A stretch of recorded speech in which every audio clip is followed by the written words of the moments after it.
The tall glass tower of the HOA-owned finance company looked like a monument for rich dreams, shining metal walls touching the sky, guards standing in dark suits at the entrance, people walking with fast steps like every second was gold, and inside the building everything was perfect by design. White marble floors cleaned every hour, big screen panels showing market graphs, employees in expensive clothes pretending their smiles were real. The company had one rule nobody spoke but everyone understood. Only perfect people get a chance here. People with shiny degrees, smooth English, fresh haircuts, cold confidence. People who practiced their answers in elevators and judged others by shoes before they heard their voice. That morning, the interview hall was full of such people, sitting straight with fake smiles, talking loudly about foreign universities, luxury travels, LinkedIn profiles, laughing loudly at each other's jokes without even listening. And in the middle of that loud ocean sat Evan Ross, a single father, wearing an old clean shirt that looked small at the shoulders because he used it for too many years, holding a small thin file with his CV printed on cheap paper, his eyes quiet, dark circles under them from nights of working, cooking, and helping his daughter do homework under a dim light bulb because electricity bills never came small in his life. He entered the hall slowly. Nobody looked at him with respect. Many looked with pity, some with hidden smile, some with loud whisper. One girl laughed and said, "Maintenance assistant? Here!" without even lowering her voice. A man with sharp jaw and expensive watch whispered to his friend. Maybe he came to repair the AC, and both laughed like children mocking something they didn't understand. Evan heard every word. His ears caught everything but his eyes stayed calm, looking only at empty chair in last row. He sat down softly, holding his file with both hands like it was the only bridge between him and a chance for a future he wanted for his daughter. When he opened it, the first page was not CV. It was a small photo of a little girl smiling with missing tooth, hair tied messy, school bag on shoulder, and under the photo with a small pencil the girl wrote, "My dad is my hero, letters crooked but honest." Evan touched the picture gently for 1 second, then closed file quickly before someone saw and laughed again. After some time, the interview panel entered like judges walking into courtroom. 3 people, all wearing expensive suits that looked like they cost more than Evan's monthly rent. And they sat behind a long table made of glass that reflected lights like stage. One manager looked bored, another looked angry without reason, and the third looked excited to find mistakes in other people. They called one candidate after another, asking questions that sounded complicated just to show how smart they felt. When someone from big university talked, they nodded like priests listening to prayer. When someone from normal background talked, they looked like they smelled something bad. And when they called Evan Ross, the room became more silent than before, but it wasn't respect. It was the kind of silence when people wait for a joke to start. Evan stood slowly, walked to seat in front of panel, his steps calm but heart heavy, remembering his daughter's face that morning when she said, "Good luck, Daddy, win for me." The interview started with sharp voice, "Your last job is maintenance assistant. Why are you here?" Evan answered with simple truth, "Because I believe I can help this company. I studied at night, I worked in IT before, but I needed steady job for my daughter." The second manager laughed without hiding it. "Night study? In which university? YouTube?" The third manager leaned forward, took Evan's file, opened it, saw picture of his daughter, held it up and laughed. "You bring family photo to interview? Is this resume or fridge?" The whole hall laughed like they forgot he was a human being with blood and heart, not a character in their comedy show. Evan felt insult cut his chest like knife, but he didn't show it. He sat straight and replied politely, "I keep her photo because she is my reason to work hard." Panel members rolled their eyes, not touched, only irritated that he didn't break. They asked more rude questions, about money, about why he didn't have latest laptop, why his English was simple, why his shirt wasn't brand, questions that were not about job but about class, like they wanted to protect kingdom from a poor man. Evan answered all with calm tone, no anger, no tears, only respect, because he learned long ago that loud people expect loud reaction, and silence is strongest answer to insult. Then something strange happened, almost like the world paused to watch fate change course. While second manager asked another rude question, every screen in the building suddenly turned black at same time. Small beep sounds like dying heart monitors filled air. Alarms started blinking. People in hall pulled their phones and saw bank accounts showing strange movements. Money transferring in real time without any command. Digital files disappearing like they never existed. Firewall collapsing like paper wall in storm. Someone screamed, "We are hacked!" People ran, pushing chairs, calling IT department. Chaos hit clean hall like wave-breaking glass castle. The interview panel stood in shock, because this was impossible crisis. Millions moving out of accounts, old backup files gone, and nobody knew where or how. A worker shouted, "Call the CEO." In seconds, tall elevator doors opened and the CEO walked in, his face silent like stone, but anger and fear inside his eyes like storm trapped behind glass. He was not ordinary CEO. He was someone who built this company brick by brick, someone who saw everything but didn't speak easily. He demanded his IT team fix it. 5 top engineers ran to computers, typing fast, checking firewall, writing commands like rain on glass. But nothing worked. Screens stayed dark. Money kept moving. Alarms kept screaming. And in middle of crisis, Evan stood up quietly from his interview chair, like someone hearing music others can't hear.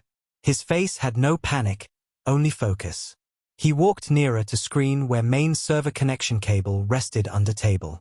IT team didn't even see him, too busy typing wrong place. Evan crouched, touched cable, eyes scanning lights blinking wrong pattern. One IT member pushed him away. "Don't touch. You don't know this system." Evan looked at him once, then said softly, "I can solve it." IT team laughed like panel laughed earlier. "Maintenance man will fix advanced security." They turned back to screens. But CEO heard those words. He turned to Evan slowly, watching his eyes. Evan didn't look arrogant, didn't look desperate. He looked certain the way someone looks about things he lived with, like breathing. CEO stepped aside, making space without saying yes or no. Evan sat before terminal. He took keyboard with soft hands, typed 3 lines, not long commands, but direct to core, using backdoor pattern IT team didn't know existed, because only someone who studied old systems with passion, not university pride, could see it. 1 command that isolated virus, 2nd that froze external transfers, 3rd that restored backup from deep storage where company almost forgot existed. Everything happened in 7 seconds. Screens flashed white, numbers returned, alarms stopped, graphs reappeared. Money came back like river reversing direction. Silence fell again, not chaotic silence, but silence of shock. People stared at Evan like they saw ghost of genius disguised as simple man. IT team froze, fingers still typing useless command while Evan solved everything like fixing broken toy. Interview panel looked pale, shame hidden behind surprise. CEO walked slowly to screen, checked logs, then turned to Evan, face serious, voice low, "How did you do that?" Evan didn't smile. He looked at CEO the same way he looked at his daughter's photo, with honesty. "Your system is built on old architecture. Someone used past update path to create virus. I studied legacy systems for years. I recognized pattern." His voice was calm, no pride, no showing off. CEO looked at him like he saw light in dark cave. "Who are you?" he asked again. Evan replied softly, "Just a father trying to earn future." The hall around them changed air. People who mocked him minutes ago now avoided his eyes, ashamed of their laughter. Panel members looked down, not brave enough to apologize. The CEO stared at Evan for a long moment, silence stretching like bridge between 2 worlds, the world of arrogance and the world of quiet talent. With one hand, CEO picked Evan's small file, opened first page, and saw the picture of small smiling girl. Instead of laughing, his eyes softened. He closed file, breathed slowly, and said one sentence that made everyone look up, "Interview is over. Come with me." Not loud, not dramatic, just simple command from man who recognized value. Evan followed him into private elevator. Door closed, leaving whisper behind, like rumor running through hall. People stared at closed door thinking same thing. The man they laughed at saved everything they believed only smart people could handle. CEO pressed floor number without explaining. Evan stood straight, holding file with both hands, heart beating loud but face calm. Because life taught him to stay steady even when storms shake world. Elevator moved slow, almost like time wanted to stretch moment. When doors opened, private office showed city view, clouds touching windows, street below looking small. CEO walked to desk, turned screen, showed Evan logs he saved from crisis. Someone inside tried to destroy me, he said quietly. I couldn't see it. But you saw patterns without support, without tools, without title. He leaned forward. Tell me everything. The CEO's private office was silent like a courtroom, thick walls closing the noise from outside, heavy glass windows looking at the whole city, cars like ants, people like dots, and inside that quiet space stood two men from different worlds. One with $1 million suit, other with old shirt and file in hands, one used to being respected, other used to being ignored. The CEO, Adrian Blake, watched Evan like someone reads book without opening cover. His face was calm but brain running fast like machine, question repeating again and again. How did this man solve what my whole IT team failed? He turned screen slightly toward Evan, showing lines of code, virus pattern twisted like snake hidden inside clean code. Tell me exactly what you saw, Adrian said, his voice low and steady, not rude, not soft, just hungry for truth. Evan breathed slowly, eyes on screen like someone looking at old friend. It's legacy exploit, he said. Adrian raised eyebrow. Explain simple. Evan nodded, voice quiet. Your system is modern outside, but the core uses old build. Someone found old door and walked inside. Adrian leaned closer. How did you know it so fast? Evan thought of all nights sitting near broken fan, daughter sleeping beside him, his old laptop glowing weak light, tutorials paused and replayed, books second-hand bought, code practiced between cooking and laundry. He didn't tell all that. He just said, I studied this architecture years ago. I worked similar system in small job. I remembered patterns. Adrian stared at him with expression that mixed respect and disbelief. Your CV says maintenance assistant. Evan nodded slowly. Yes. I needed job that paid monthly. Studying didn't pay bills. My daughter needed food. School. Medicine. His voice almost broke at word medicine. Like memory of hospital and final night of his wife still lived inside him. Adrian didn't speak for a moment, eyes softening. He closed laptop, walked to shelf behind desk, picked two files, one thick, one thin. He placed thick one on table. This is resume of Ivy League graduate, he said. Perfect English, perfect clothes, perfect answers. Then he placed thin file next to it. This is yours. Cheap paper, simple lines, honest words. Adrian locked eyes with Evan. But you saved my company. He never could. Evan looked down, uncomfortable with praise that hit wounds rather than ego. Adrian sat slowly, folding hands on table. Do you know what happened today? Evan nodded. Someone hacked financial core. Tried to steal money. Adrian corrected softly. Not someone. Someone inside. The way he said inside made room feel smaller. Evan looked at logs again, fingers moving across screen like reading story in another language. This pattern is not outside attack, he said. It's local. Trusted access. Someone with clearance. Adrian's jaw tightened. I feared that. He stood up, walked toward window, looking at city with eyes heavy like man carrying world on shoulders. I refused big investor last month. He wanted control of company. I said no. After that, things changed. Adrian turned, quiet but sharp. Emails disappeared. Files corrupted. Threats anonymous. I couldn't catch source. He pointed at Evan. Until today. Evan didn't feel proud. He felt worried. This was bigger than a simple hack. You must be careful, Evan said. If he is insider, he will hide deeper now. After today he knows you suspect. Adrian listened like student listening to teacher, not CEO talking to job applicant. So what do we do? Adrian asked, calmly asking man with old shirt for strategy like army asks soldier for map. Evan breathed slowly. First, we act like nothing happened. Let him feel safe. Let him think we are stupid. Adrian's lips curved in half-smile at word stupid. You believe in traps, Adrian said. I believe in patterns, Evan replied. There was silence again, but this time not uncomfortable. This time full of respect growing slowly between two men. Adrian walked back to table. Sit, he said. Evan hesitated. Sit as equal, Adrian added. Evan sat slowly, feeling odd in big leather chair, like wearing someone else's shoes. Adrian pulled out tablet again. Can you identify exact signature used? He asked. Evan nodded. Yes. Give me logs from last 2 weeks. Adrian pressed keys. Files appeared like river flowing down screen.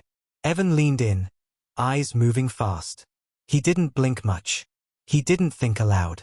His brain worked like quiet machine burning years of secret study. After minutes that felt like seconds, he pointed to one small line of metadata. Here, he said. Adrian bent over. User ID 44N. Evan nodded. Access level, executive. Adrian froze. Executive meant very high rank. Only few had that level. CFO. Coup. Head of security. Adrian walked to drawer, pulled list. His eyes moved slowly. When they reached CFO's name, his breath hitched. No, he whispered. He is with me from first day. Evan's face didn't change. Sometimes truth doesn't care about loyalty. Signature matches his device, Evan said calmly. But don't confront. He will erase trail. Adrian nodded, anger cold like steel. We need plan, he said. Evan spoke softly. I build silent tracker. If he moves again, we see path. In seconds. Adrian blinked. You can do that. Evan nodded once. Adrian looked at clock. Give me hour. After that he will come smile like friend. Evan opened his old laptop from his file. Edges scratched. Stickers faded. Screen cracked a little at corner. Adrian looked at it with surprise. You fixed my millions with this. Evan nodded. Yes. Power is not in machine. It is in mind using machine. Adrian smiled slowly for first time. Most people I hired believe power is in money. Evan didn't answer. For next hour, room was filled with sound of typing. Adrian reading, Evan coding. Both working like soldiers building shield before war. Evan's fingers moved fast, eyes scanning lines, creating silent tracking worm that sat inside system like invisible camera. It would not show itself until hacker touched system again. Adrian watched fascinated. Where did you learn this? He asked. Evan replied soft, internet. Free classes. Forums. Old textbooks from flea market. Adrian shook head slowly. You learned what people pay thousands to learn. Alone. Evan didn't look proud. I learned because my daughter needs life better than mine, he said.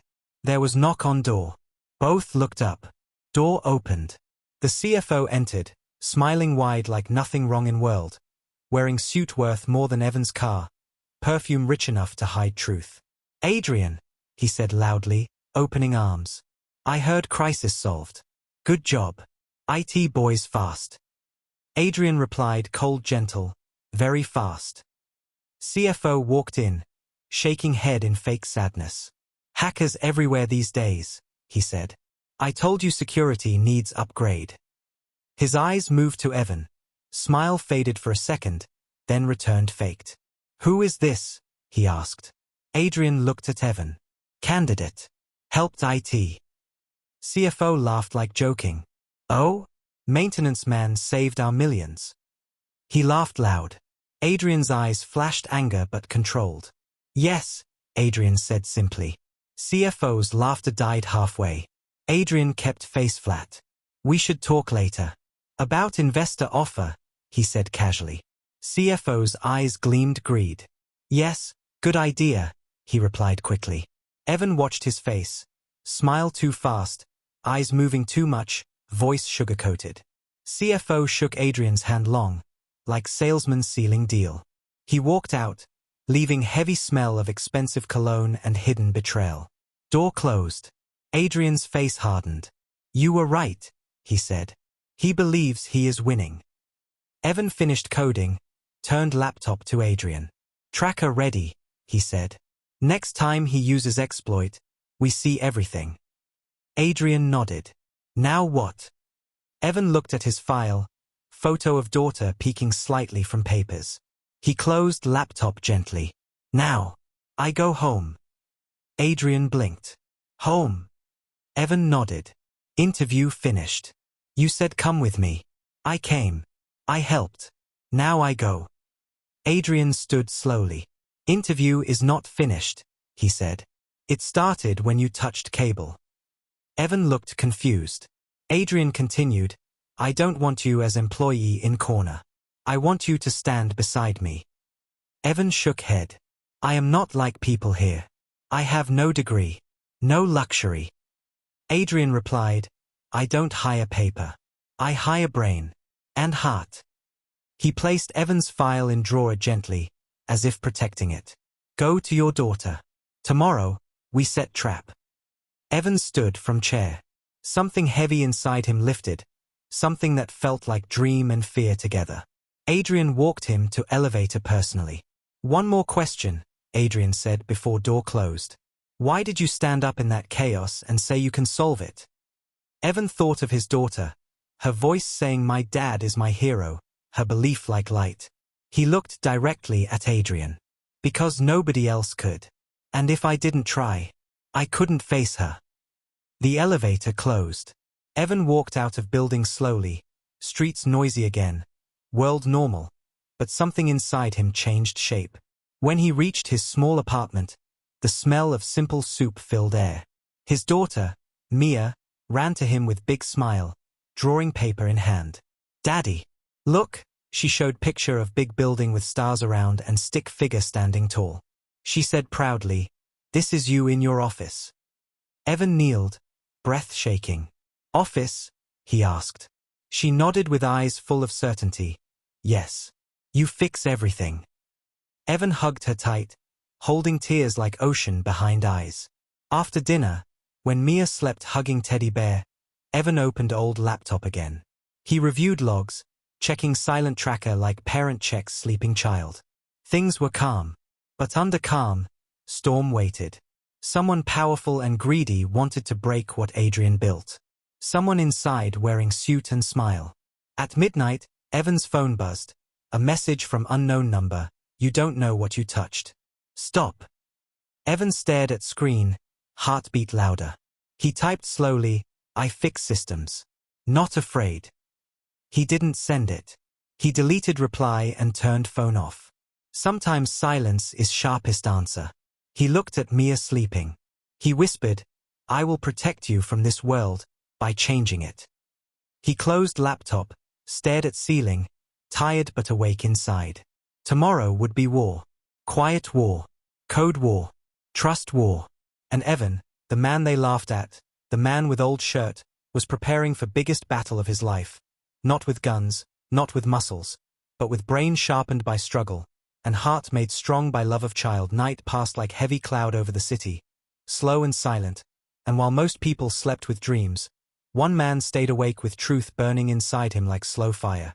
Evan slept only 4 hours, mind half awake all night, thinking of logs, patterns, faces, old messages. The man in suit with fake smile who shook Adrian's hand like friend while planning fall like enemy. Morning light entered his small apartment through thin curtains, touching his daughter's face, making her skin glow like small sun. She slept peacefully, hugging her teddy bear with arms too small to hold world, and Evan watched her for a few seconds before getting up, as if her calm was medicine to his tired soul. He cooked simple breakfast, 2 eggs, toast, tea with cheap sugar, because money was always counted like soldiers in war, every coin needing reason. His hands moved automatically, but his mind replayed moment. CFO smiling, CEO believing him for years. Loyalty betrayed so clean no one smelled poison until it was close to heart. When Mia woke, she ran to him, hair messy, eyes still sleepy, smile bright.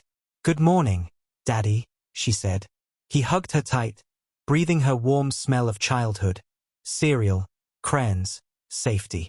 He wanted to stay in that moment forever, but world outside wasn't soft. It was sharp like broken glass under carpet, hiding until someone stepped wrong. He walked her to school, holding her hand, listening to her talk about dream where she flew with birds. Small story making heavy world feel lighter. At school gate she kissed his cheek, whispering, "Win today," like she knew his battle without seeing it. Evan watched her run to class, little backpack bouncing, big dreams hidden inside small shoes. Then he turned to bus stop, heading toward tower of shining glass where truth waited under carpet of lies. Inside building, everything looked normal again. Screens working, people smiling like nothing ever broke yesterday. But behind every smile lived fear, guilt, curiosity because rumors spread fast, maintenance guy saved millions. Some watched Evan secretly, like trying to understand how someone wearing old shirt could do what trained experts failed. Some pretended not to know him, ashamed of laughing yesterday. Others whispered, maybe he is lucky, trying to protect ego rather than face truth. Evan didn't look at anyone for long. He moved through hall with quiet steps, like soldier walking through battlefield he knows may explode again. He entered Adrian's office. Adrian stood near window, talking quietly on phone, voice calm but words sharp like blade hidden in velvet. He turned when he saw Evan, ended call, face tired but focused. He thinks we are fools, Adrian said without hello. Good, Evan replied softly. Adrian nodded.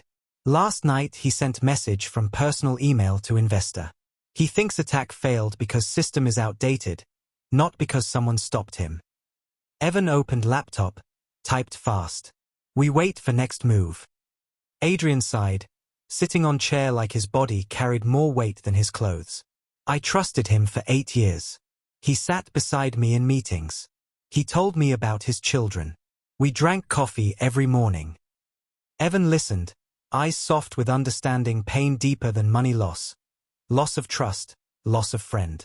Betrayal hurts more when it smiles, Evan said quietly. Adrian looked at him long, surprised by simple wisdom that cut deeper than business talk. They worked silently. Evan improved tracker, checking logs from night, no movement. That meant CFO was careful now, acting slower, waiting like predator hiding in grass. Adrian walked to small fridge, took 2 mugs, poured coffee, placed one in front of Evan. It was small gesture but heavy meaning. CEO serving coffee to man others mocked yesterday. Sign of respect not spoken but shown. Evan accepted, whispered thank you. Adrian sat opposite him. Tell me something, he said. When you looked at my system yesterday, you didn't look scared. Why? Evan looked into coffee, watching milk swirl into brown like small universe mixing. Fear doesn't fix problems, he said. Fear freezes hands. I needed my hands calm. Adrian smiled slightly. You sound like someone who fought many battles already. Evan answered without looking up. Life teaches battles to people who don't ask for them. Suddenly, door opened. CFO walked in without knocking, like owner entering his house. Good morning, he said loudly. Too loud for clean morning. Adrian looked at him calmly. Morning. CFO smiled, sat on chair without invitation. So, about investor deal, he said. I believe we must take it. Market is changing. You need stronger backing. His voice sounded like sweet poison, dangerous because it felt safe. Adrian nodded slowly. Maybe. Evan watched CFO's face, not words, not smile, but eyes, those small windows where truth leaks through cracks. CFO didn't look at screen or financial documents. He looked at Adrian's reaction, hungry for sign of weakness. Adrian played role perfectly. You're right, he said softly. Let's discuss details later. CFO smiled wide, victory shining in his teeth. Great. I will prepare proposal. He stood, buttoning suit slowly like actor in final scene, then turned to Evan. And you are? He asked again, pretending he forgot yesterday. Evan answered calmly, I fix systems. CFO laughed fake, as if joke just arrived on table. Yes, yes. Good job yesterday, he said without respect. He left office with confidence of man who believes world belongs to him. Door closed. Adrian exhaled long breath he held entire conversation. He will strike today, he said. Evan nodded. Yes. He thinks you agreed to deal. Adrian turned to Evan. Do you know what he will do? Evan stood, walked to screen, opened document showing internal system paths. Yes, he said. He will try to push investors' agreement through digital approval and erase old regulations that stop him. Adrian frowned. That requires special access. Evan nodded. He has it. This wasn't just hacking. It was betrayal woven into corporate power, someone wearing friendship mask to cut deeper. Adrian looked out window. You know, I always believed intelligence comes from big universities, big words, big rooms. And yesterday I saw intelligence sitting quietly in old shirt. Evan didn't reply. Praise made him uncomfortable. He opened coding window. We prepare trap inside approval system, he said. When he tries to erase regulation, system will expose his identity to everyone. Adrian nodded. Make it happen. Hours passed. Office worked like heart inside machine of glass. Outside people saw success, busy halls, expensive coffees. Inside, two men built invisible trap to catch betrayal. Evan coded like pianist playing life's hardest song, fingers running without pause, mind visualizing patterns before screen showed them. Adrian prepared legal documents quietly, calling trusted lawyer, making copies of every log Evan sent. They talked less, worked more, understanding created bridge stronger than words. At 3 p.m., message flashed on Evan's laptop, new request, change regulation file. Evan froze. He started, he said. Evan opened tracker. Screen showed digital fingerprint, unique code. And there it was, CFO's ID again. Adrian stood behind, breathing hard. Evan pressed key, silently activating trap, screen recording everything. Commands CFO typed from his office, files he deleted, fake approval he created using CEO's digital signature. Evan whispered, he is using your signature. Adrian's hands turned fists. He is stealing my name, he said, voice shaking with controlled anger. Evan recorded every move. At exact time CFO tried to finish command, Evan pressed final input. System reversed action, blocked deletion, restored original files, and at same moment, flashed big red message across all executive screens, unauthorized access, user 44N, CFO account. Screen beeped. Every executive in building saw same message. CFO's face drained white. Panic filled his eyes. He ran to Adrian's office, slamming door. There's mistake, he shouted. Adrian stood calmly, holding printed logs. No, Adrian said cold. The mistake is you. CFO gasped like fish thrown on land. You don't understand, investor promised. Adrian cut him. You tried to sell my company. You used my trust to kill my work. CFO looked at Evan with hate, voice shaking. You did this. Evan didn't speak. He didn't need to. Security entered. CFO begged, shouted, cried fake tears, speaking about bigger opportunity. Everyone wins. Adrian didn't think smart. But truth stood tall in logs, in screens, in silent man with old laptop. Adrian said one sentence that ended everything. Loyalty ends where greed begins. CFO was escorted out, his expensive shoes clicking on floor like broken echo of power that died. Outside office, whispers turned into noise. People looked at Evan with awe, guilt, respect they should have given yesterday. Some cried quietly, realizing truth they never saw because lies wore better clothes. Adrian sat again, body shaking not from weakness but from weight of betrayal. 8 years, he whispered. Evan closed laptop gently. Better late truth than lifetime lie. Adrian looked at Evan long, eyes wet but not crying. You saved everything, he said. Evan replied softly, I saved what you built. You trusted me yesterday. That saved me first. Two men from different worlds discovered same truth. Respect is not given to clothes, it is given to character. Later, when building got quiet and security took CFO files, Adrian turned to Evan. I have one question. Evan nodded. Why did you come to interview here? You could work anywhere with skill like this. Evan looked outside at city lights slowly turning on like stars on ground. I didn't want rich job, he said slowly. I wanted stable job near my daughter's school. So I can pick her on time. So she can see me every day. Silence hung heavy. Adrian realized genius wasn't trying to impress anyone.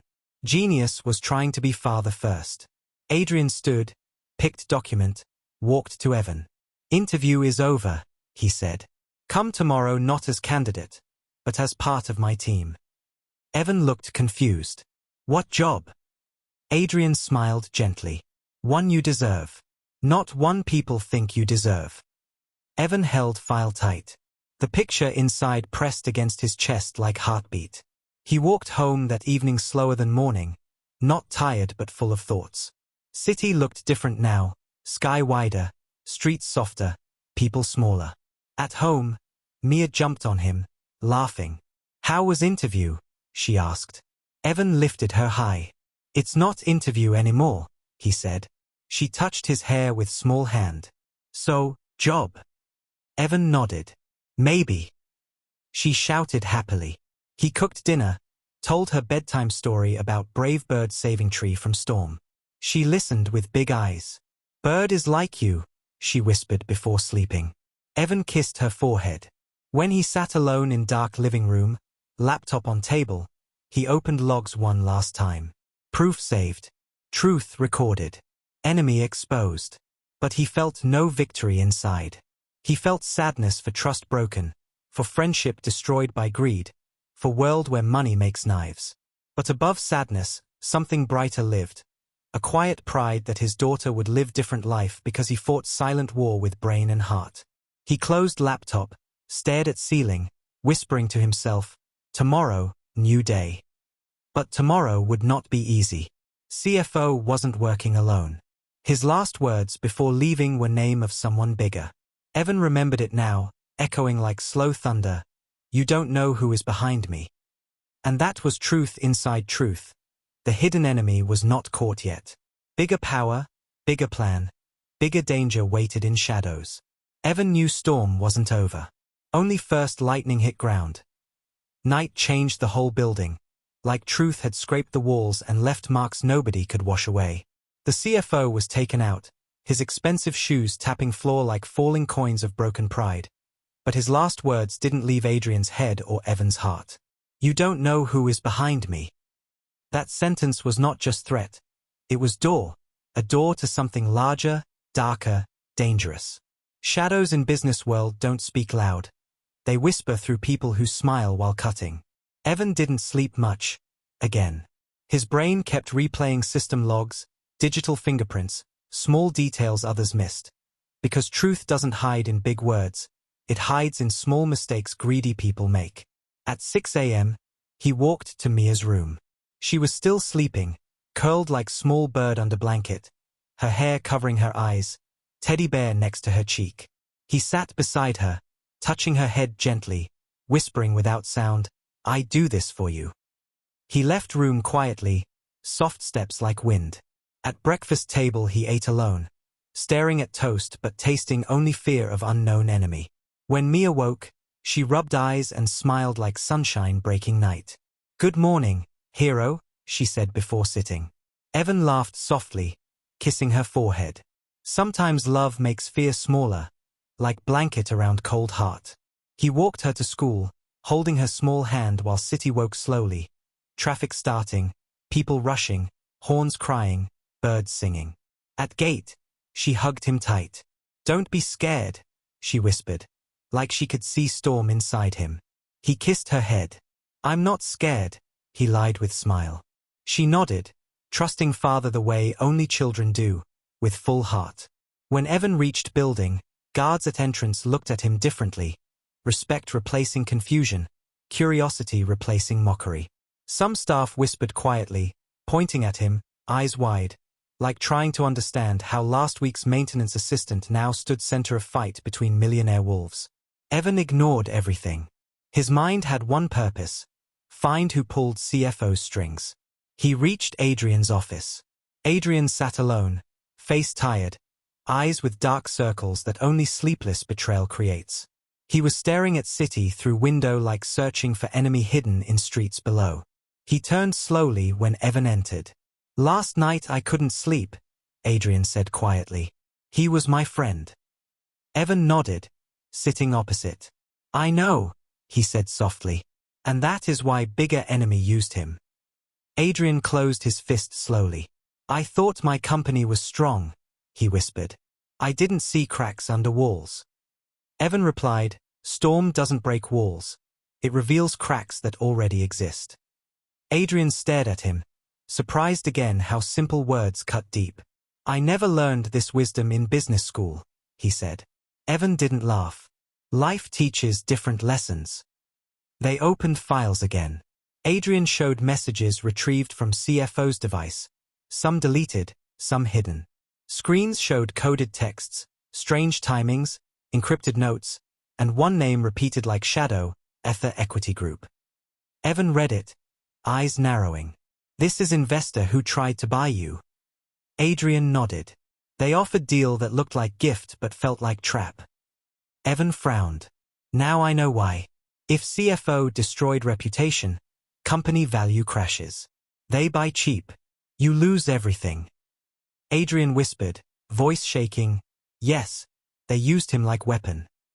Evan typed fast, searching internet, forums, hidden databases. Ether was known for killing companies quietly, buying broken pieces, eating their value, smiling while destroying dreams. They worked through proxies, people inside companies, people trusted. Adrian watched him work, respect growing deeper. "So CFO was puppet," Adrian said. "Yes," Evan replied. "Puppet with greed in heart." At 11 a.m., door opened. Security head entered holding documents. "We found something," he said, placing envelope on table. Adrian opened it. Inside were financial records showing small transfers over months, quietly moving money toward shell companies. "Small amounts," Evan said. "So nobody notices." Adrian nodded, anger cold like winter river. "They stole piece by piece, and I thanked him for loyalty every day." Evan looked at him with soft eyes, not pity, but respect for pain he carried without breaking. Suddenly, noise filled hall outside, voices raised, footsteps rushed. Adrian stood quickly. Evan followed. When door opened, a group of department heads stood there, faces pale, eyes full of fear. One older woman stepped forward. "We need answers," she said, voice trembling. "Is our company safe?"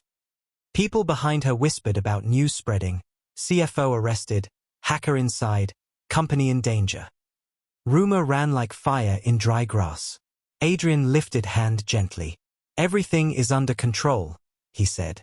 "We caught attacker. Systems are safe." But his voice couldn't erase fear. People needed security, not words. Evan stepped forward unexpectedly. Everyone looked at him. The man they laughed at days ago now standing like force. "Listen," Evan said, voice calm but strong.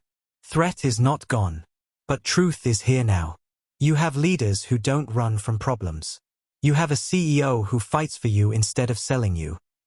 His simple words carried weight heavier than business speech. People listened with open hearts, not polished ears. Fear reduced slowly. Someone whispered, "He saved us."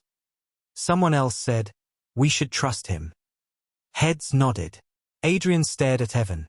This quiet man not only saved systems, he saved souls. After meeting, they returned to office. Adrian sat heavily. "You don't speak like engineer," he said. "You speak like leader." Evan shook head. "I speak like father. Father must calm child even when world is burning." Adrian smiled weakly. Maybe that is real leadership.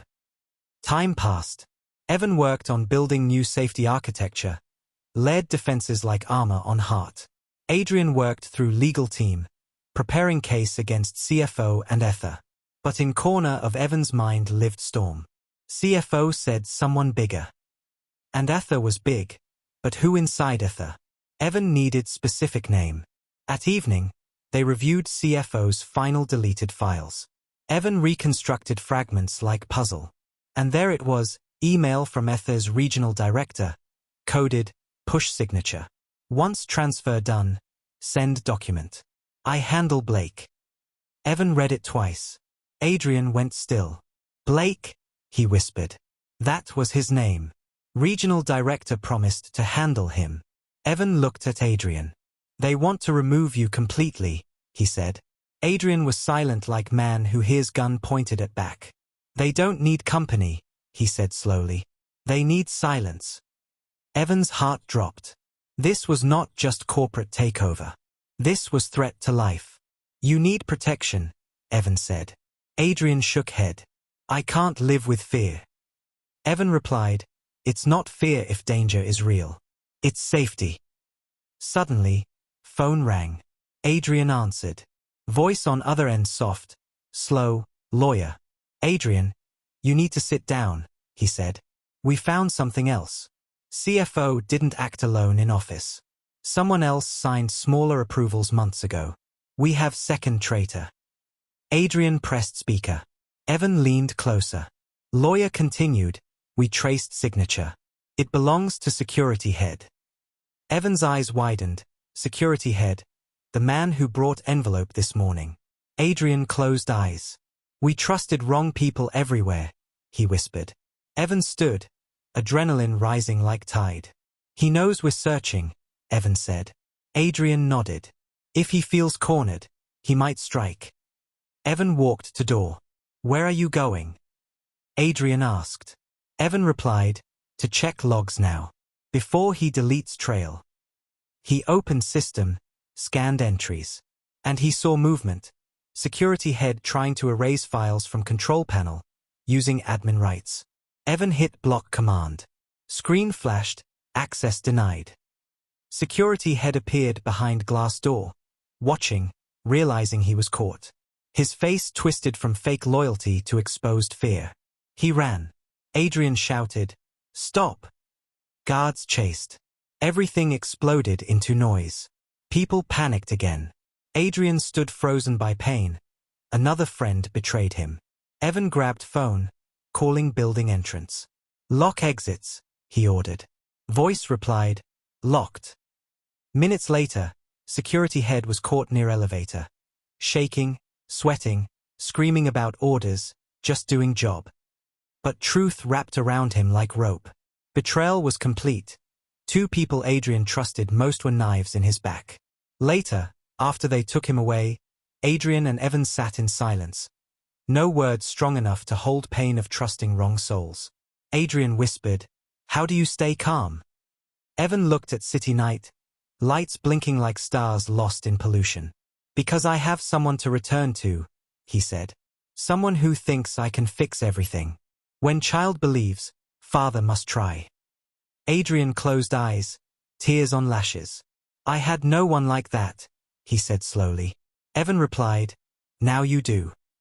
Adrian looked at him, confusion in eyes. Evan smiled faintly. Everyone in this building will look at you like child looks at father. Show them strength, not anger. Adrian inhaled deeply. Leadership, he realized, was not about fear. It was about protecting hearts. They finished night securing system. When Evan reached home late, Mia was asleep on couch, waiting. TV was on, cartoons paused. She held picture of building again, but now she drew two people inside. One was small like stick man, other tall figure with tie. Evan carefully lifted paper. She wrote above drawing, sloppy letters, Dad and boss fix everything together. Evan's eyes filled with tears he didn't wipe. He hugged her sleeping body, whispering, we will. He sat near window, holding picture, thinking of enemy he hadn't met yet. Someone dangerous. Someone powerful. But Evan no longer felt alone. A billionaire CEO stood beside him like brother born from battle. He whispered to night, come. I'm ready. Morning came like storm pretending to be calm. Sky soft but air heavy. Like city itself knew something big was waiting behind normal noise. Evan woke before alarm again. Eyes opening with fear living behind them like quiet roommate. Not loud but always there. He sat on bed for a moment, breathing slowly, listening to silence of apartment and soft sound of his daughter sleeping in next room. That small rhythm of breathing that made world make sense even when world was breaking. He walked to kitchen, made tea, but his hands shook slightly because yesterday's truth was too big. 2 traitors inside, both trusted by Adrian, both smiling every day while cutting roots of company like gardeners cutting tree from bottom while decorating leaves. And behind those 2 was something bigger, the Equity Group, the name that now felt like shadow with long arms strong enough to reach inside office and inside life.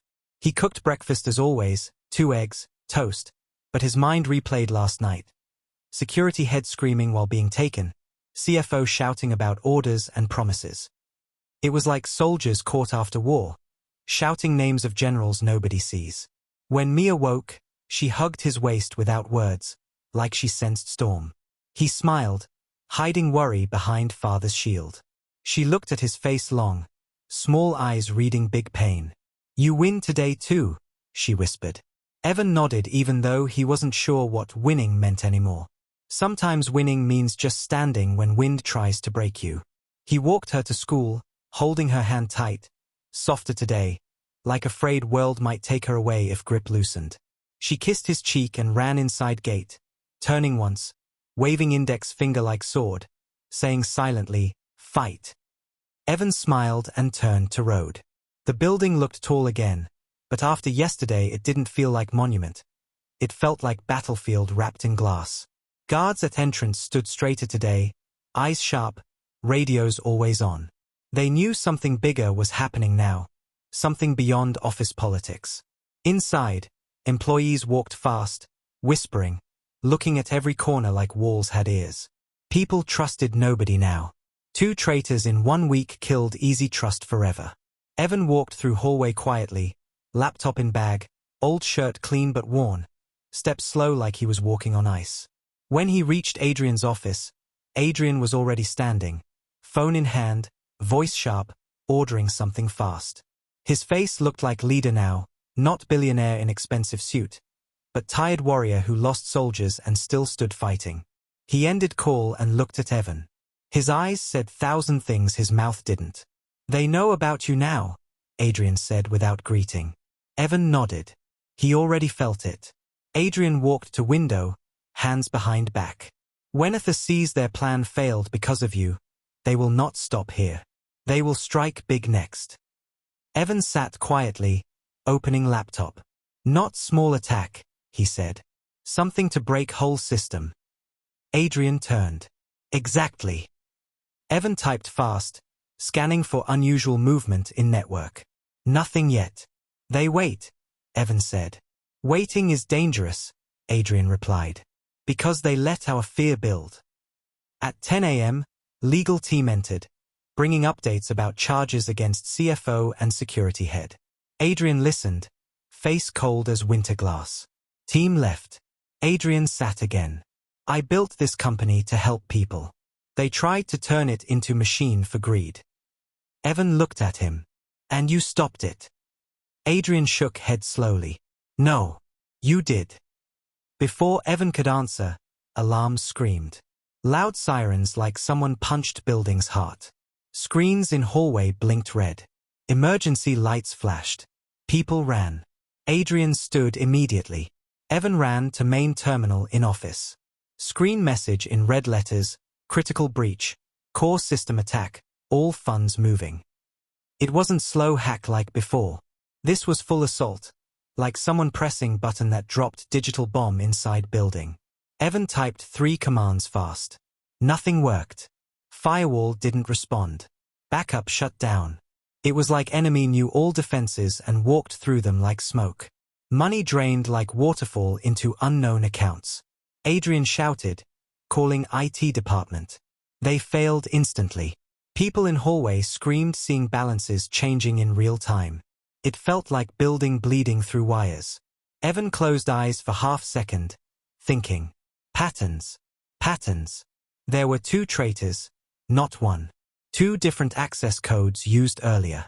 That meant enemy had 2 keys. Evan opened internal map. Attack came from external source using CFO's stolen credentials combined with second hidden access left by security head. He created backdoor months ago, where virus could enter if firewall updated. Evan realized truth. Security head gave enemy gate while pretending to protect building. Evan didn't panic. Panic kills brain. Brain saves everything. His fingers moved faster than emergency lights. He typed into Deep Console completely untouched by normal IT. It was code he built himself last night. Hidden layer even traitors didn't know. He rewrote kernel command directly, cutting connection from core to external world. Adrian stood behind him, silent, trusting like someone standing behind soldier holding gun for first and only time. Then Evan saw something worse. Virus triggered deletion, not only money, but history logs, trying to erase proof of crimes so nobody could trace source. That was beyond greed. That was cover-up. Evan bent forward, hands flying like pianist playing last song. He opened low-level disk access and created digital cage around virus, freezing process mid-deletion. System paused. Virus trapped like wild animal in steel box. Money flow slowed. Stopped. Numbers stopped dropping. Alarms slowed. Beep, beep, beep. Then quiet. But everyone still breathless. Adrian whispered slowly, like scared to break silence. You stopped it, again. Evan didn't answer. His eyes still on screen. Because he saw something else. External IP address left trace for first time. Enemy made mistake. Attacked too fast. Left footprint. Evan clicked log. Numbers appeared. Partial location. Not full, but enough. Ether central server. City 3 states away. Adrian leaned closer. We have them, he whispered, voice shaking with both anger and relief. Evan saved everything. Logs, trace, IP, exact commands enemy used. This was digital fingerprint. Hard proof. Enough to destroy billion-dollar group in court. Suddenly door opened. People stormed inside. Managers, staff, board members, all eyes wide, fear shaking their voices. What happened? Are we safe? Is money gone? They shouted. Adrian raised hand, commanding silence. Money is safe, he said. Because he saved it. Everyone turned to Evan.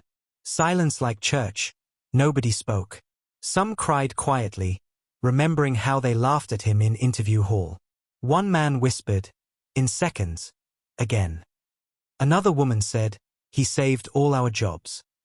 Someone else whispered to coworker, we mocked him, and he saved millions. Evan lowered eyes, uncomfortable with credit, because inside he didn't feel like hero. He felt like father trying to reach future where daughter doesn't fear empty fridge or broken roof. But people saw him as something bigger now, symbol of truth beating corruption. Adrian looked at him proudly. You stopped full destruction, he said. You didn't just protect money. You protected people. Evan finally spoke, voice soft but stronger than screams around. I didn't save millions, he said. I saved future of workers who work late nights, counting bills same way I count. His words went deep to hearts because they were honest, not big like slogans. Crowd moved back slowly, leaving office quiet again. Just two men and screens showing proof of giant enemy. Adrian sat, exhausted. Now war is outside building, he said. Court, law, media, reputation. Evan nodded. And bigger war, inside hearts. People need to believe again. Adrian looked at him. They will believe you. Evan shook head. I am not leader. You are. Adrian's eyes softened. No. I lead company. But you lead trust. There was knock. Legal team returned. They wanted everything Evan found. He handed USB drive with logs. Quiet hand giving explosive truth. Lawyer looked at him with eyes full of respect not often given to simple clothes. This evidence will destroy Ether, lawyer said. Adrian added, and save thousands of jobs. Evan sat down slowly, mind tired like body. Later, when everyone left, Adrian sat opposite Evan. I need to ask again, he said. Who are you? Evan looked at window, city glowing. I am man who lost wife, he said quietly. I am man who changed diapers while studying code. I am man who cleaned buildings to pay rent. And I am man who will do anything for small girl sleeping with teddy bear. Adrian stared at him. No business degree can make someone speak like that. Real identity comes from pain, not paper. Adrian stood, walked to him, reached out handshake, not CEO to worker, but man to man. Evan accepted handshake, eyes steady. Thank you, Adrian said. Evan nodded. When Evan reached home that night, he was beyond tired. His bones hurt from sitting, mind hurt from thinking, heart hurt from carrying fear inside all day. But when he opened door, he found Mia sitting with big smile, holding 2 cups, small plastic tea cups from her toy set. Tea party, she said. Evan sat on floor with her, plastic cup in hand, pretending tea was there. She poured imaginary tea, laughing. Drink, Daddy. He took sip. Best tea, he said. She hugged him suddenly, tiny arms around neck. You look tired, she whispered. Evan closed eyes, letting tears fall silently against her small shirt. I'm okay now, he said. For moment, crisis gone. Building gone. War gone. Only love.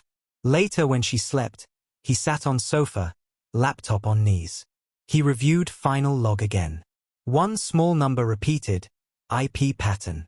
Something inside him clicked. It wasn't random. Enemy left half-trace because they wanted to test him. They wanted to see if man who stopped attack was luck or skill. Now they knew he is threat. And that means next attack won't be digital. It will be personal. His phone buzzed. Unknown number again. Message had one line, you are not part of this game. Stay out. No name. No threat inside words. But danger louder than threat. Evan stared at message. He didn't reply. He simply looked at small room, at window where city lights blinked, at door leading to bedroom where his daughter slept without fear. He whispered tonight, this is not game. This is life. He closed laptop, but mind stayed open. He knew tomorrow wasn't victory celebration. Tomorrow was beginning of real battle. Court cases, media stories, enemies with money, lawyers like bullets. And in middle would stand single father with old laptop and broken heart healed by small girl's love. He whispered one more line before sleep pulled him slowly, I will not run. She deserves future built by courage, not fear.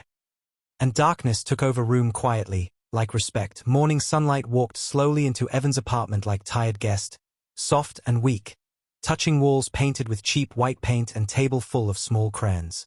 Evan woke before the sun again. His eyes opened with heavy thoughts behind them, thinking about message from last night, you are not part of this game. Stay out. Those words didn't scare him like they should. They made him angry in quiet way because enemy still believed world was game for rich men and pieces for poor men. They believed single father with old laptop was mistake in story. Something they could push out with sentence. Evan sat on sofa for long minute, breathing slow, feeling fear rise like cold water inside chest. But he didn't let it flood mind because daughter's laughter waited behind bedroom door like warm blanket. He stood up and walked to kitchen, made breakfast with hands that shook a little but still worked because fathers can't stop routine even when world outside wants war. When Mia woke, she ran to him with messy hair flying and small smile that cleaned pain from his face for few seconds. She climbed on chair, swinging legs, talking about school play and teachers' funny jokes. Evan listened, smiling, hiding storm in eyes. Will you come today? She asked with excitement. Evan paused. Today? What is today? He asked softly. She smiled big, showing missing tooth. Presentation day. Every kid brings someone they love to tell class why that person is their hero. She said the word hero with magic. Evan swallowed. He forgot. His brain filled with codes, traps, criminals. But his daughter's big day was today. And she wanted him there. His heart broke a little from guilt. Yes, he whispered immediately. I will come. He dropped her at school, hugged tight like leaving part of heart there, then rushed to office. Building looked different today, not clean and cold, but nervous. News spread about attack last night. People talked in corners, sending worried messages, eyes searching for someone to blame. But when Evan walked through hall, voices softened, heads turned, And for first time people looked at him without laughing, without pity, without confusion. They looked with respect, the kind that comes after truth hits like lightning. Inside Adrian's office, atmosphere was heavy like air before storm. Adrian stood near window again, arms crossed, jaw tight. He turned when he saw Evan.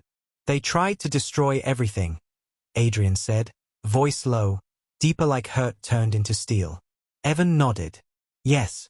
And they failed. Adrian walked closer. They will not stop. Evan didn't answer. Silence itself became answer. Adrian held a file in hand. Sit, he said. Evan sat quietly. Adrian opened file. Inside were papers with company letterhead, signatures, legal stamps. I thought a lot last night, Adrian said. I have holes everywhere. Friends weren't friends, brothers weren't brothers. My biggest weakness was trusting wrong people. Evan listened silently. Adrian continued, but I found one person who had nothing to gain and still fought like he owned this company. You fought for people you don't even know. He pushed file to Evan. I want you by my side. Not as engineer. As leader. Chief Technology Officer. Evan froze. Words hit like meteor in quiet sky. CTO, position with power, salary bigger than anything he dreamed, respect heavy like crown. He never imagined such title next to his name. His throat tightened. I am not qualified, he said slowly. I have no degree. No big school. Adrian shook head. Degree didn't save my company. You did. He pointed to file. Leadership is not paper. It is sacrifice. Evan looked down, thinking of nights in hospital with wife. Nights cooking noodles for daughter because money for bread didn't exist. Nights crying alone because fatherhood came too early and too hard. Those nights built him more than classes ever could. Adrian continued, softer now. People here mocked you because they saw clothes. But I saw brain and heart. And company needs both. Evan couldn't hold emotion. Tears came, not loud, but heavy, leaving eyes slow like years of pain melting into small river. He covered face for second, ashamed of crying in front of CEO. Adrian walked around desk and put hand on his shoulder. Cry, Adrian said gently. You earned it. Evan breathed deep, controlling emotion, wiping cheeks. Thank you, he whispered. Adrian nodded. We start new chapter today. Real chapter. No masks. No betrayal. Evan lifted file slowly, like touching future with careful hands. Then suddenly remembered. School presentation. He looked at clock. 11:20 a.m. School event at 12. He stood suddenly. Adrian looked confused. Everything okay? Evan nodded fast. I have to go to school. My daughter. He didn't finish sentence because words stuck in throat. Adrian understood. His face changed from leader to man who understood pain of childhood. Go, he said. Company can wait. Childhood cannot. Evan didn't say anything else. He walked out fast, file in hand, heart in chest, feet running like late soldier to battlefield of love. He reached school minutes before event. Hall filled with children smiling, parents sitting, teachers clapping. Mia saw him and eyes lit like morning sun. She ran to him, hugging waist tight. Daddy came, she shouted to friends. Her teacher smiled warmly. Evan, you can sit front, she said. Evan sat on small colorful chair, his knees touching desk, feeling like giant in world meant for tiny dreams. One by one, children presented their heroes, mothers, brothers, cartoons, pets. Then teacher called Mia Ross. Mia walked front, holding drawing Evan saw last night. Big building, 2 figures. She cleared throat like adult. My hero is my dad, she said loudly. Class smiled. Teacher nodded. Mia continued, voice confident. He fixes everything. When people cannot solve problem, he solves. When big building was broken, he fixed in seconds. He is not scared. He is smart. He is kind. He makes breakfast and helps homework. Kids clapped. Mia's eyes found Evan. He is my hero because he never gives up, she said softly. Evan felt tear slip out again. Same tear from office, but different reason now. This tear was not pain, it was pride. After event, children hugged parents. Mia hugged Evan again. "You saw me?" she asked. Evan nodded, whispering, "I saw everything." On way back home, Mia walked beside him, smiling all way. He held her hand tighter than morning. He didn't think about files, hackers, threats. He thought about little voice saying he never gives up. That sentence stronger than any job title. He reached apartment, made lunch, ate with her, listening to stories of classmates. Then phone buzzed, message from Adrian, press wants statement. "Can we meet?" Evan looked at Mia, then reply, "In 1 hour." Mia hugged him before he left. "Win again," she whispered. Evan smiled. Same line he used on her before surgery when she was small. Wish returned after years. Back at office, press stood outside building like wall of cameras. Adrian guided Evan through side entrance. Inside conference room, lights bright, mics on table. Adrian walked to podium, reporters hungry for answers. "What happened yesterday?" they asked. "Are workers safe? How did hacker fail?" Adrian answered with controlled clarity, "Hack failed because of our team. Because of one man." Then he stepped aside, letting Evan stand in front of world. Evan walked slowly, standing in spotlight created by people who laughed last week. Lights hurt eyes, but he spoke with simple voice, "I did my part. And I will keep doing part. But company is not one person. It is everyone here." His English was simple, not poetic, but truth inside it made reporters write faster than fancy speeches. After press event, employees came one by one shaking his hand. Some cried apologies. "We judged wrong. We mocked you. Sorry." Evan didn't hold anger. He replied only, "Proof changes minds. Don't judge next person by shirt." His line spread like lesson. Evening came fast. Adrian called Evan to office again. "I want to show you something," he said. He opened safe, took folder, gave to Evan.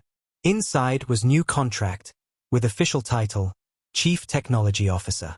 Salary high, benefits strong, education support for daughter, insurance, everything star families have but poor families dream. Evan stared at paper. He imagined Mia with new books, better school, doctor visits without fear of cost, birthday cake bigger than small chocolate. Adrian said one more line, "Sign if you believe future belongs to people who fight in silence." Evan signed. He wrote his name slowly, like writing history of his family. When pen left paper, his life changed shape. Poor widower became leader of systems in giant company. At home, Mia waited awake, sitting with blanket around shoulders like small queen. When Evan entered, she jumped to him. "Did you win?" she asked. Evan lifted her in arms. "Yes," he said. "We won." She laughed, hugging him. "I told class you never give up," she said proudly. He kissed her head. "You were right." While she slept, Evan sat at table, looking at contract next to drawing she made. 2 papers side by side, one formal, one drawn by child's dream. Together they described truth of life. Success is not office, success is reason. His phone buzzed again. Unknown number. Evan's heart stopped for a second. He opened message. It said, "You think it's over? We just started." No name, no signature. Just darkness. Evan stared at screen long time, fear rising like cold water again. But this time he didn't feel alone. Behind him stood CEO, legal team, whole building now trusting him. And next door slept little girl who believed he could fix anything. He locked phone, whispered into night, then start. "I will finish." Fear didn't leave him, but courage stood beside it now, and courage had stronger voice. He turned light off, sitting in dark room with window showing city lights blinking like signals from stars. Tomorrow was new chapter, not peace chapter, war chapter. But war he didn't fear anymore. Because one small girl told world her father never gives up. Night in city looked normal to people outside, cars moving, lights blinking in tall buildings like stars trapped in glass. But inside Evan's apartment the air was different, heavy like storm clouds hiding in corners, waiting for right second to release thunder. Evan sat alone near window, phone screen still bright in hand showing message, "You think it's over? We just started." His face calm outside but inside heart beat faster, not from fear of losing job, but fear that war might reach places it should never reach. Home, school, little girl's world where monsters are only in cartoons. He stared at message long time, breath slow, mind running calculations not about code, but about danger. He didn't delete message. He saved it. Fear must be remembered, not erased, because remembered fear becomes careful mind, erased fear becomes careless steps. He walked to bedroom door and looked at Mia sleeping, curled under blanket holding her teddy bear like shield. He smiled, a tired smile that belonged to fathers who fight silent wars so children sleep peacefully. He whispered without sound, "For you." Then he returned to chair and wrote small note on paper, not resignation, not confession, just promise, "I will not run. But I will protect her before everything." He folded note, kept inside his wallet near photo of wife, because promises and memories must stay together. Morning arrived without permission, sun pushing itself into room slowly like old man entering silent temple. Evan woke early again, body tired like he carried building on shoulders. He made breakfast for Mia, simple toast, milk with honey, something sweet to hide bitter world outside. She came running, hair messy, eyes shining, talking about friends, teacher, school jokes. Her voice made room bright, washing fear like soap washes walls. "You look strong today," she said with confidence only children have. Evan smiled, touching her head. "I have reason to be strong," he replied. She didn't understand full meaning, but she smiled bigger, thinking reason was her, which was true. He dropped her at school, hugged longer today, not sad hug, but promise hug. She didn't ask questions because sometimes children read things deeper than words. They see truth in eyes the way adults search truth in reports. At office, everything moved fast. Reporters outside again, legal team running, employees watching news on screens. Ether Equity Group under investigation for corporate attack, headlines everywhere. Adrian walked through lobby like lion walking through battlefield after victory, not smiling but eyes burning with purpose. He entered office without removing coat, papers in hand. "We strike today," he said to Evan before sitting. Evan nodded. "How?" Adrian sighed, face mixed with anger and pain. "We expose everything. Full press conference. Live. With evidence." Evan looked up slowly. "That is dangerous." Adrian nodded. "Yes. And necessary." Before Evan could speak, Adrian stepped closer. "They threatened you." Evan was surprised. "How do you know?" Adrian held up his phone. "I got same message. Same words. Same darkness." Evan felt strange relief, not about danger, but about not being alone inside it. Adrian continued, voice slow and heavy. "I will go on stage. I will name their crimes. But if I fall, this company needs someone stronger than revenge." Evan frowned. "You won't fall." Adrian looked at him with eyes that saw too much. War is never clean. Sometimes truth wins late. He placed hand on folder, the CTO contract, signed last night. "And when I needed someone, I found you. I don't want you to become me. I want you to become better." Words like that don't come from CEO. They come from man who lost trust and found miracle inside broken place. Hours passed like minutes. Press room filled with cameras, lights, microphones. Evan stood behind curtain, watching Adrian step to podium with heavy calm. People stared at stage, hungry for truth, thirsty for shock. Adrian spoke clearly. He told everything: CFO's betrayal, security head's role, digital attack, virus, millions saved in seconds. He showed evidence, logs, emails. Screens behind him displayed hard proof. Reporters shouted questions like arrows. Adrian answered without fear, like man who already accepted cost of truth. Then reporter asked hardest question: who saved company? Adrian turned, pointed toward curtain. Father, he said simply. Not engineer. Not genius. Not hacker. Just one word, father. Evan stepped out, simple clothes, no suit, no expensive watch, just man with tired eyes and honest heart. Cameras exploded with flashes. Reporters leaned forward. Evan stood in front of world not because he wanted fame, but because life pushed him here for his daughter who believed father could fix everything. He spoke slowly, simple words like always. I didn't do this alone. CEO trusted me. Team helped me. But I did one thing, I didn't give up. Reporters scribbled. Cameras recorded. Millions watched. When you grow without money, without support, you learn something very important. When everyone gives up, you keep trying. Because someone waits at home. He didn't say daughter's name. He didn't show photo. But world understood.